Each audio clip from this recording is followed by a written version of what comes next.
Hey, good discussion today. Yeah, it was a really good, deep discussion. Yeah, I'm sorry about that. I just, these are the thoughts that go in my head sometimes, and I thought, let's go a little deeper today because I didn't have really a serious or a specific topic. Yeah.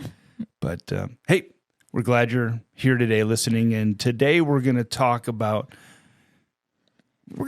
God and our connection to Him in the midst of life. Because I'm just coming out of surgery, many of you know.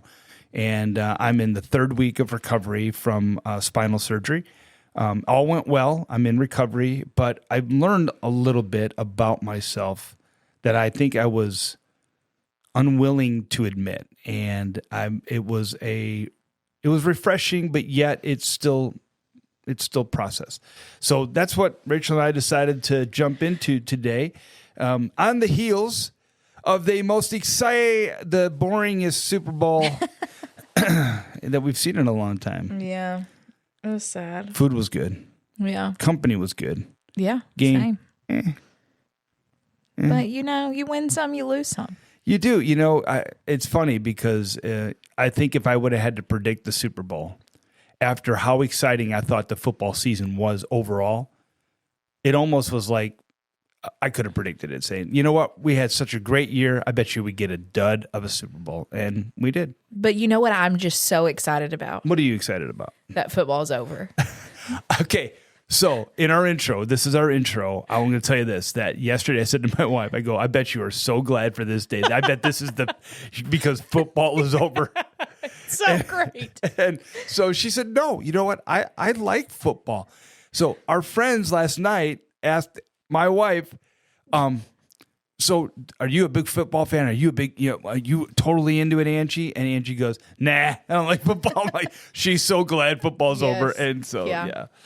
I don't have anything now, Rachel. I played baseball, but I don't love watching baseball. College basketball, March Madness is March. It's still a ways. And now I got to wait till September again. Well, golf's on. I do. I like the majors. I did watch the Waste Management this weekend. I did watch last weekend's tournament. So I do, yes. But it's not what excites me to get home from church and turn on football, Yeah. Well, everybody, you are listening to the 61st Minute Podcast, a podcast of Community Bible. And today we're back. And so you are listening to, I believe, episode number 17. And we took a few weeks off, but we're back. And so we hope that today you will enjoy our discussion. So take a listen.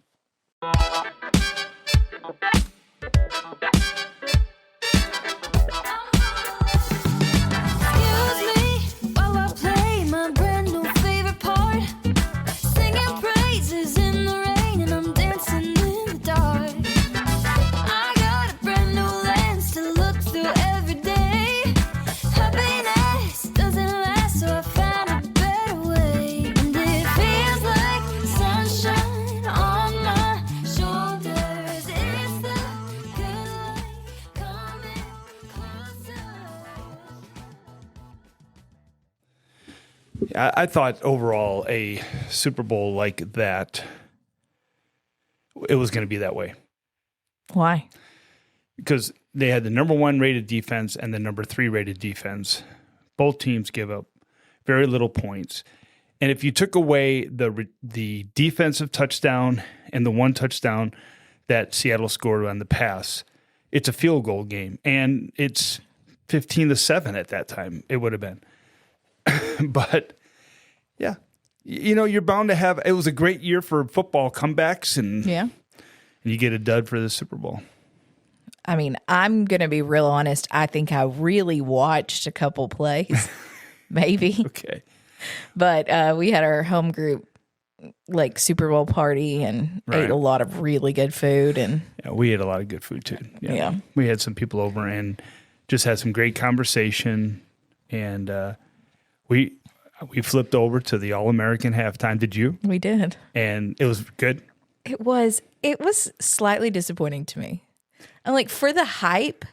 Right. For the hype, I'm like, this is who you chose? Like, I don't think they wanted to compete against the hype of the Super Bowl. I think they wanted to bring a wholesome. And what I saw on social media, it was really well received. Yeah. I just was bored. But it wasn't like dance and hype music. I mean, I love Lee Brice. Don't get me wrong. I think he's great. But I don't know. Here's where I'll agree with you. I don't know if it was necessary to have a slow song at halftime. I think you needed something. The violin really threw me. Yeah, that did. But It was real strange. do you know why Kid Rock did what he did? Yeah, why? The whole redemption. It was the story of his redemptive life. I'm Kid Rock. This is what I used to be. He opened with the song that had all the vulgar words, and he didn't sing it. Yeah. So even though it was there was lip sync going on, or there was a track, he didn't sing those parts. Then the transition of his life was the violin thing, and then he was reintroduced as who he truly is before God, Robert Ritchie. And his song was then of redemption and of Jesus and the importance of Jesus in his life. So basically he was saying, I'm not that guy. I'm this guy today. Okay. And so that's where the gospel message was. And then it ended how it did.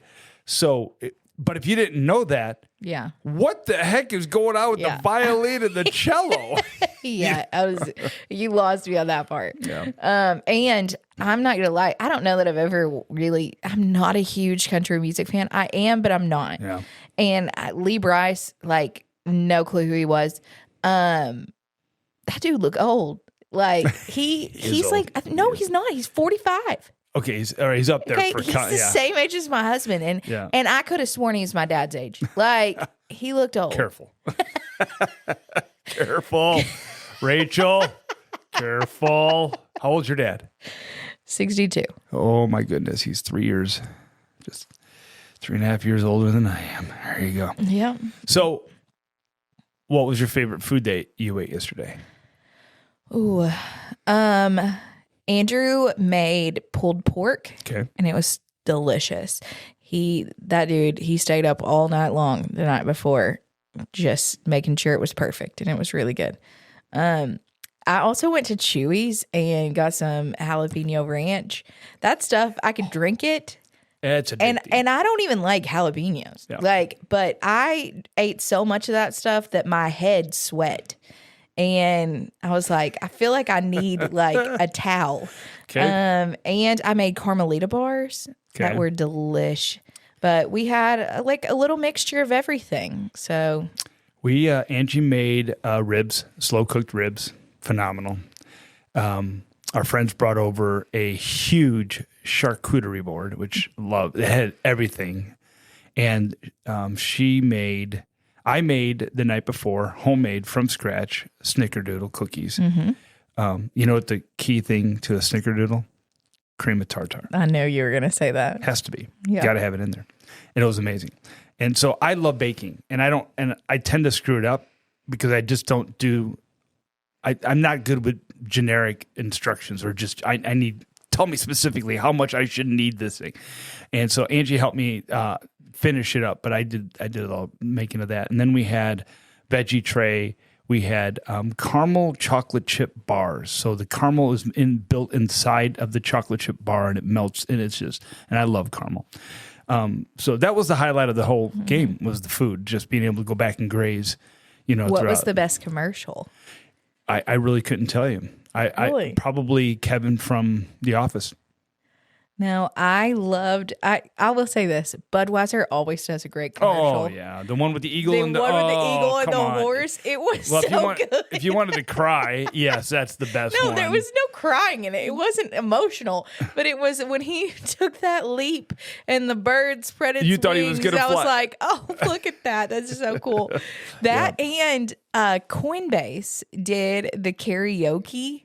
Oh, I Want It This Way by Backstreet. Yes, that was a good one, too. It was a good one because one. everyone in our room started singing it. Mm-hmm. And, that was really good and cheap for them. Like, other than they paid a lot of money to put it on the Super Bowl, but, like, to make it was cheap. Well, then I would say the other one that would rival that was with the Backstreet Boys and T-Mobile. I think it was T-Mobile, wasn't it? Them singing right there. Yeah. I like that, too.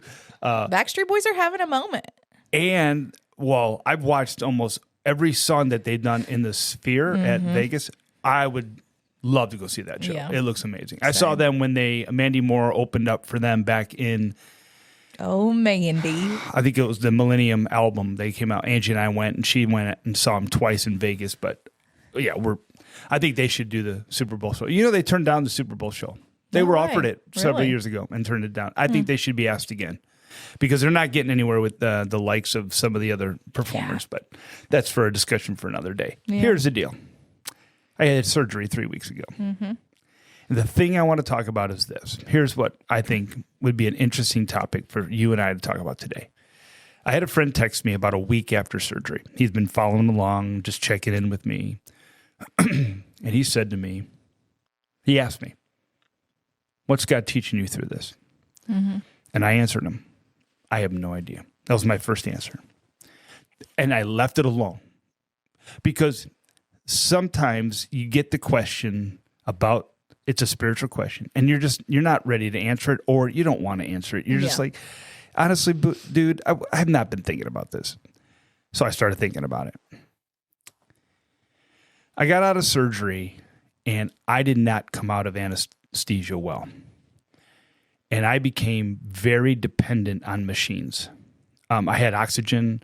My wife said I went into oxygen depression. I wouldn't wake up. I couldn't wake up. When I was awake, I kept falling asleep in middle conversations. The doctors had no idea what was going on. They just felt like it was just a long process. But I was sending bells and alarms going off all over all the time. I eventually came around and was getting violently ill, throwing up everything inside of me. And the nurse on duty was a younger guy, and he continued to give me, through my IV, an anti-nausea medicine, which didn't work. PT came in to do work with me, get me walking, couldn't do that, whole bunch of things. Night shift comes in. Young lady comes in, and she goes, here's your meds, gives me a cup. I take them. 10 seconds, I'm ready to throw up. And and she goes, don't you dare. She looks at me. When I say young lady, she's like 5 years younger than me, but she's younger. She goes, don't you dare. You're not throwing up. And she runs out of the room and runs back in, and she throws a anti-nausea medicine underneath my tongue, a tablet, a dissolvable. I kid you not, 30 seconds later, my life changed. Didn't throw up. 10 minutes later, I'm doing 3 laps around the ward. My wife's like, you got color back. They took the oxygen out. I go through this whole surgery, and I get home. I still can't feed myself. I can't dress myself. Everything is being done for me. I hate it. I'm not that way. So I responded to my friend a week after the week question he asked about what am I learning, and said, I got an answer now. I'm a very, very selfish person. I'm very independent. And I don't know if I like that about myself. It was a reality, like, meaning even so much, Rachel, I would say to you, selfish in terms of my relationship with God, even, I discovered that I am too independent on my own process of life. That I don't even lean on the Creator who wants to have this relationship with me that's personal, involved, and intentional, even in the midst of pain and recovery. And I was ashamed. I'm like, God, I am so sorry that I try to do these things on my own. Yeah. You know, and so the thing I wanted to ask you is, what is it about us that prevents us from wanting to ask and accept help in a world that, why is it so much about going solo versus the camaraderie and the partnership of life with people and God? I think one of my favorite quotes of all time is, one day when I die, I want all the members that I was in a group project with to lower me into my grave so they can let me down one last time. I think Wow. I say that because I have always been somebody that I think I work better by myself because I know that I can control the outcome of the result, like how it's done, that it's done well, that I don't have to rely on people that will eventually let me down. And it's a level of control.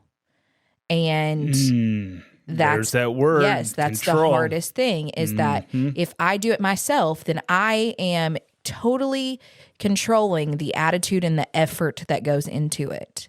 But if I bring other people into it, I can't control them. I can set expectations. I can try to be clear and concise on what needs to be done, but I can't control how they do it. True. And so that is hard for somebody that likes that level of control. And I think you and I are both like in this. For me, I'm a firstborn and a type A personality. And so I have always led the charge in my family, and I know that I know what is expected and I know how to get it done. So that's hard. It's hard to do life with people and be vulnerable enough to show them, hey, I actually, while I can control it, it might be better with some help. But how does that manifest itself into your relationship with God then? A lot of times it's that I got it, God. Don't worry about yes, this. I'll call you when I need you. Yeah. Like I've always been somebody that my tendency is to run to God when I am in trouble. Oh, yeah. Or when things are hard. But when things are good, I'm good, God. Thanks so much. I'll see you in a couple weeks when things are hard again. Right. But when things are great, it's just not my tendency to run to him. Yeah. I'm trying to make a concerted effort this new year to explore prayer at a deeper level. I'm great in the mornings when it's my quiet time and I'm talking to God. But I've always wanted and I've always tried to make the goal is to keep God in the forefront of my mind in every situation through a full 15-hour day, of when I'm awake. Can I do it? I haven't done it because there's something that just is so mundane or just something that is what I would deem is not necessary for God to be a part of. But that is a control thing too. That's like, okay, God, right now I'm just sitting here having a conversation with a friend. Go do what you need to do in the world. Right. But yet God may want to say something and want me to be aware of something or be attuned to something that he wants to be a part of. And yet I was told one time that I'm very compartmentalizing, that I'm a compartmentalizing person. Yeah. And I understand that. And I understand that I compartmentalize. And there's a lot of reasons behind it. But again, that's another discussion. But when you're a compartmentalizing person, to be able to say, okay, God, this is your compartment. This is my compartment. Where really, God, you don't need to. This is so dumb or mundane or just shallow. I'd rather make you go to the compartment with you in there when it's necessary. But it is such a prideful, selfish, independent thing. And yet I think about the moments when I'm laying in that hospital bed. I loved my wife feeding me Jell-O. I did. I loved the nurse coming in, fluffing my pillow and getting me positioned right because I couldn't do anything. I loved being taken care of at that level. Yeah. Now that changed when I couldn't put on my own pants. I couldn't brush my teeth. I couldn't wash my whatever it was for a short season. Now it's humiliating because I can't do it myself. Yeah. Now I wasn't supposed to, but my psyche said, "Dude, you're a man. Put on your pants." Yeah. I couldn't put my socks on, or I couldn't tie my shoes, and I didn't like it. I didn't like the discovery of how selfishly independent I can be as a person. Well, it's like putting little God, small g, in front of him. It is the God of independence, the God of box checking for me. Sometimes a God is that I don't want to ruin my streak on the Bible app. So I will listen to my Bible for the day and not get anything out of it. But I got my streak. I'm not really listening. But my streak's still intact. Yeah. I'm not really listening to it. Yeah. but I have it on in the background. And, All right. you know, can God still speak through that? 100%.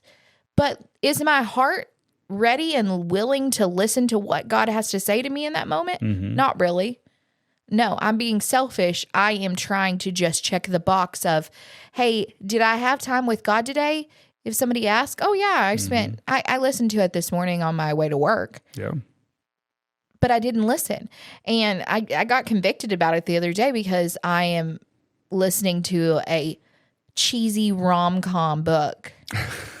And I was like rushing through my Bible reading so that I could listen to my book. And I was annoyed that my Bible reading for the day had 7 chapters. And that was just too long. And yet I am listening to multiple chapters in a romantic comedy book throughout the day. Yep. And I don't think that's too long. And so it's like, what's the point? Yeah. And the point is, if I'm really honest, is my relationship with God the most important thing in my life? Is it something that I am striving to grow in every day? And if it is, then my whole life should center around that and should center around going to God when the things are good as quickly as I do when things are bad. There's 2 things there because I'm, as I mentioned, so compartmentalizing that it's very easy for me to go from one compartment to another and just in thought. Like if I'm reading scripture and all of a sudden I start to think about my meeting schedule, I've now shifted into work mode compartment. And then I have to then I shift back to Bible study mode because I lost focus and I got mad. And then I shift over to what my daughters are doing. And then I shift over here. And I realize that being a compartmentalizing person, it takes intentionality to focus in on one thing. And as I've gotten older, it's gotten worse. And here's why. Because being a youth pastor years and years ago, all I had to deal with teenagers. That's it.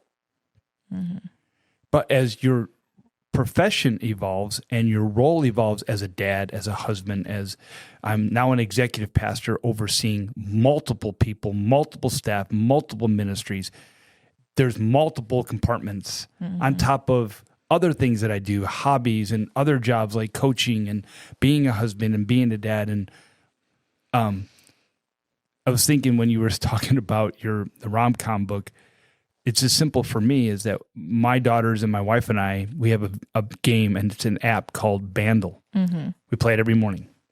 They give you some version of a song and it gives you 5 guesses, 6 guesses to try to guess it in the short amount of time, what song it is. It gives you the year, the genre, and you listen to it first the drums. And I battle every morning.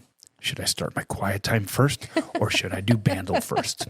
Because my daughters are going to do Bandle first, and then I'm going to be the last one. Maybe I should do this first. And I have this internal struggle. And then, get this, I start to feel guilty because I did Bandle. And it's like, God, are you upset that I chose Bandle over you this morning? And yet I'm still going to get to you, God. And it's like, again, it's that selfishness of God is not going up there like, really? You chose Bandle over me. I think he just says, I just want to be a part of it. I might even be a part. I just want to be a part of your silly world of Bandle, whatever that may look like. And I don't even know what that looks like. But I know this is a deep conversation, but to some degree, this is what's driving me right now is like, I want to grow to a depth of my relationship with God that is constant and throughout the day, yet I battle these compartments. And a lot of it, again, has been the evolution of me as a person who God has brought me to this part in my life, and what I do and who I am and the things that I'm involved with is just a lot. I have to, here's the question to kind of wrap this up. How do we get to a point where we see God as this loving, caring Father that transcends every compartment, that he's just a part of all of it? And how do you do that? If you think through it, how does God permeate every compartment that we are in throughout the course of our life? That's the struggle. That's the question. I think it might be having like this ongoing dialogue with him. Like whether it's just, I mean, every day, like I'm thinking like, okay, this sounds silly. What would Jesus do? Right. But truly, like if I think about it as a relationship, I don't, me and my husband don't talk a lot during the workday because we're both very busy, but I think about him. I think about things that I want to tell him later. And if there's something going on, like I'll call him, want to talk it through. Right. Same with him. If there's something that I'm really excited about, like I want to talk to him. I want to tell him because he's my person. The same is true with God. Like he wants to be involved in it all. You could even pray, Lord, let me get this bandle on the first try. And he's not really going to care. No, but it's still inviting him into it. I get it. Yeah. While I'm driving, like thinking about like the day and just praising him, thanking him for how gorgeous it is outside after just snow and ice and all the stuff and the good things in our life. I think we oftentimes forget to just tell him how grateful we are for the little things. But it's just having a constant, like an open line of communication. And that sounds simple, but we forget it. I think I regress when I get in those situations, Rachel, to the point of saying, God, really, why would I want to bother God with this? This is so trivial that he's got other, you heard this, he's got other more important things to do, yet he is independently my God. Yeah. He's independently involved in Tim Homa's world, unique to anybody else. And that's why God is God. That's because he can do that. He's not a big God for everyone. He is a God specifically for each of us, meaning that he cares about every detail. I haven't even prayed often for my own recovery. Yeah. Just as like, okay, this is my lot in life. This is just something I earned because of, who I am. And God, you don't have to worry about it at all. And I should be saying, God, thanks that I'm upright. Thanks that I'm walking. Thanks that I can drive today. Thank you for this. It really has kind of bothered my thoughts in this whole thing and how I move forward. But it was great that I could now go back to my friend and say, this is what I'm learning, that I still have a long way to go. And yet God's still there, still loving me unconditionally, still full of grace and mercy, offering it to me every day, saying, and you know what? I'll be here the whole time. I will be here through the compartments. I'll be through here when you're doing Bandle. I'll be here with you when you're not focused on me. But at the end of the day, there's a song, and the line goes, the song is called One More Day. And the line says, you were there the whole time. You've been there my whole life. And I'm like, that line hits me. It's like, you've been there the whole time. He's still there, even when you're not thinking about him. I'm here. Yeah. And it's just like I talked about yesterday on stage in Matthew 6. Like, if he cares about the birds of the air and the lilies of the field, how much more does he care about us? Yeah. And if he cares about us that deeply, he wants to be involved in everything. And we just have to let him. Well, you went to that deep level and then the lights went out on you because God brought you the darkness and the light and said, I will talk to you in the darkness and in the light of your life, right there on stage. In that moment, the lights went off on you. And yet, you never stopped. Yeah. The birds and the fields and the lilies, they're all provided by God, and even the darkness. You could have done that. That would have been. Yeah. Was that second service? That was second service. Yeah, you were in the dark. No, I wasn't in the dark. Yeah, you were. Catherine was. No, I thought it was. No. Somebody said Rachel was. I thought I wasn't in the dark. Oh, I thought the lights went on you. It was a baptism. Oh no, I thought. No, the lights went out on you second service, and you kept going. Angie said that you were talking, and you never stopped. You didn't even phase you. She said you were. I don't even realize we're gonna have to go back and look at that. Anyways, hey, great discussion, and I appreciate the insight. These are thoughts in Tim's head today, and thought it'd be a good return to the podcast world. So those of you listening today, thank you for coming and tuning in to the 61st Minute Podcast, a wonderful podcast of Community Bible Church. And I'm with my co-host, Rachel, and this is Tim. And we're so glad that you have tuned in, and we ask that you share and pass on to others. And hopefully something today helped. Maybe helped move you even closer into a relationship with God. Maybe even moved you to connect with Him no matter what you're going through, what you're dealing with. We hope that today brought you some hope, some joy, some peace. And I have some joy today because I'm with my friend Rachel. Rachel, it's been fun to be back. It has been. I'm excited. We're back. We're back. We'll talk to you next week. Bye.